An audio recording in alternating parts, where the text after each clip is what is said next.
So is everything mechanical? Is everything without any freedom in the sense of free will?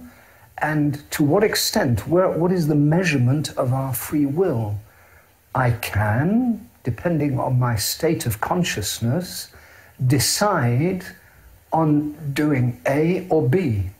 So therefore, I have a relative level of free choice. That relative level of free choice is there, but it is conditioned by my state of being, by my karmic state of being, what we were saying before about the personal aspect, which is linked to the human aspect, which is linked to the planetary and even universal aspect of the karma, which we carry then, or we incarnate in ourselves. So what we have to say is that nobody can escape from the effects of his or her actions. Now, those effects may not be visible straight away. They may take a certain time, but they are always inevitable.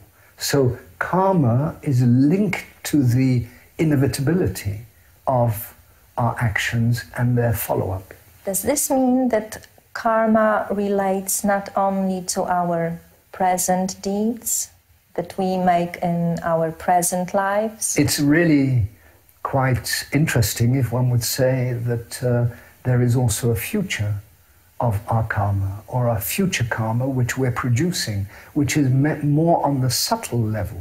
So on the level of our thinking, which immediately has an effect in action, of our emotions, of the way we are.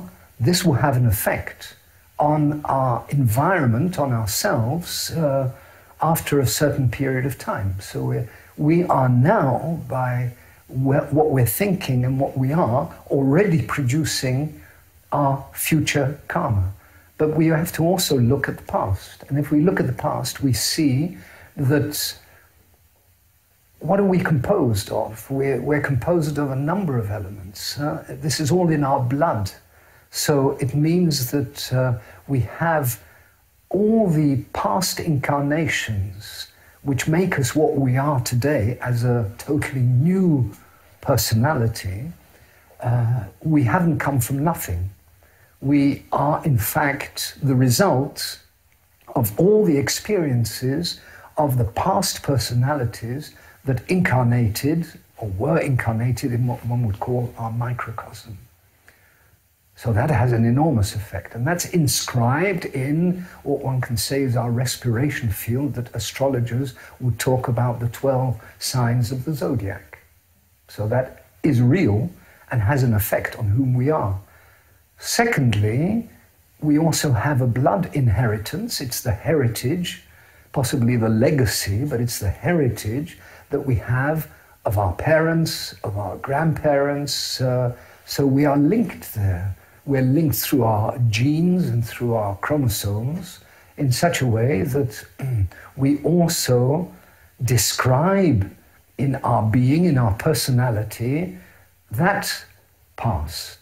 And then, of course, the karma that we have accumulated during this life. So from zero on to wherever we are at this moment in time, we have a baggage or a luggage which we carry with us, good and bad, positive and negative, in the sense that I've tried to explain, related to the intrinsic spiritual being in us. Is it adding positively to spiritual development? But that begs the question, what is spiritual development? Or does it detract from spiritual development?